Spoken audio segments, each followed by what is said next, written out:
जी हाँ, बजाज ऑटो इस वक्त अगर आप देखें डे हाई पर, और मैं जरा कुछ ऐसे स्टॉक्स को देख रहा था, देखिए, जो कि एक रिवर्सल पॉइंट पे बैठे हैं। देखिए, मैं स्टॉक्स पे तर्क नहीं दे सकता, लेकिन मैं हाँ प्रश्न पूछ सकता हूँ कि एक रिवर्सल पॉइंट। देखिए, आज एचडीएफसी अच्छा करता हुआ और निफ्टी फाइनेंशियल सर्विसेज इंडेक्स लेके आइएगा प्लीज़।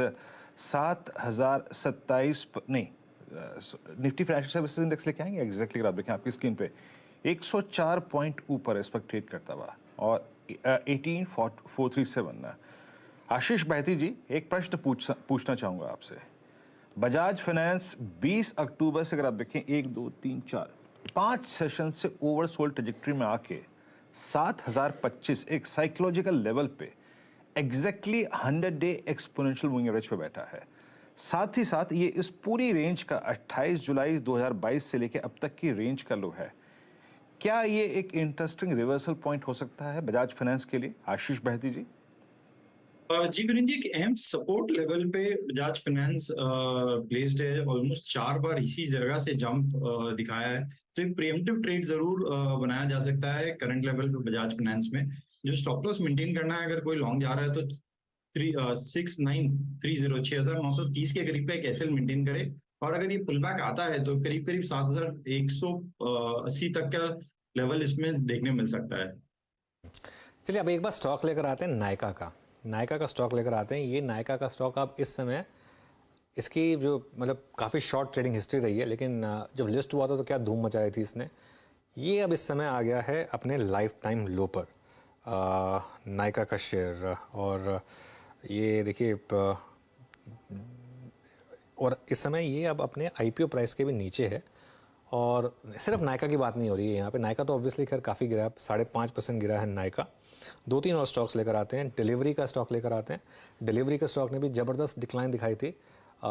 तो ये वीरेन, जो मैं सुबह एक्सप्लेन कर रहा था ना कि कल मेटा 25% गिरा है, डिलीवरी देखिए अब डिलीवरी में करीब 2% का डिक्लाइन है। पीबी फिनटेक हो गया या फिर पेटीएम हो गया, अब ये भी कुछ स्टॉक्स हैं जिन पर आप इस समय अच्छा खासा सेलिंग प्रेशर देख रहे हैं। इसका एक कारण है कि नवंबर में अब 87,000 करोड़ के शेयर्स, कुल मिलाकर 87,000 करोड़ के शेयर्स जो हैं उनका लॉक इन खुलने वाला है 4 स्टॉक्स में। नायका, पॉलिसी बाजार, पेटीएम और डिलीवरी, ये 4 स्टॉक्स हैं जहां पर 87,000 करोड़ का एक लॉक इन खुलने वाला है। कौन सा लॉक इन है ये वो जो प्री आईपीओ इन्वेस्टर्स थे, जो प्री आईपीओ इन्वेस्टर्स जिन्होंने इन्वेस्ट किया था, उनको 1 साल का एक लॉक इन होता है। अब तो वो लॉक इन खैर चेंज करके 6 महीने का कर दिया, तो आगे जो और नई लिस्टिंग थी उनमें तो ये प्रेशर 6 महीने के बाद ही आ जाएगा।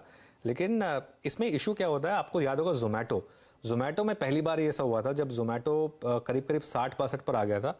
उसके बाद भी वो गिरता गया और जब लॉक इन खुला तो 42 तक वो आया, क्योंकि जो एक प्री आईपीओ इन्वेस्टर्स हैं उन्होंने तो किस लेवल पे लिया हुआ, उन्होंने तो जोमेटो मान लो लिया होगा 10 रुपये पे, 12 रुपये पे, कुछ ने तो 3 या 4 रुपये पे भी लिया हुआ था।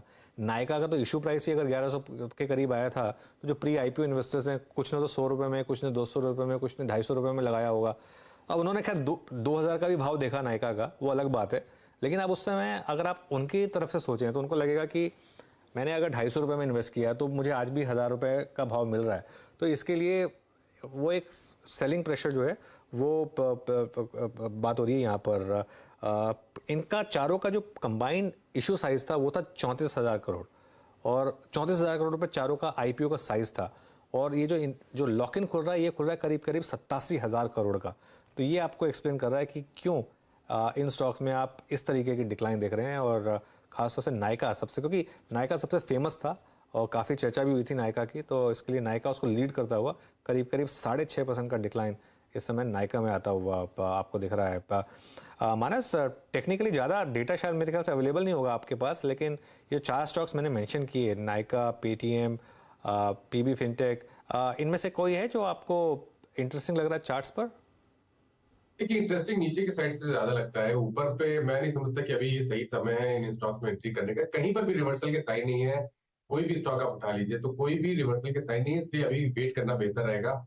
और बहुत ज्यादा हिस्ट्री नहीं है तो बॉटम बताना भी थोड़ा मुश्किल है। तो आई थिंक बेहतर रहेगा कि आप कोई रिवर्सल का वेट करें। अगर कोई कैंडलस्टिक चार्ट पे रिवर्सल देखने को मिले तभी यहाँ पर बाउंस बैक कीजिए। बता दें कि मनी कंट्रोल पर दिए गए विचार एक्सपर्ट्स के अपने निजी विचार होते हैं। वेबसाइट या मैनेजमेंट इसके लिए उत्तरदायी नहीं है। यूजर्स को मनी कंट्रोल की सलाह है कि कोई भी निवेश निर्णय लेने से पहले सर्टिफाइड एक्सपर्ट की सलाह लें।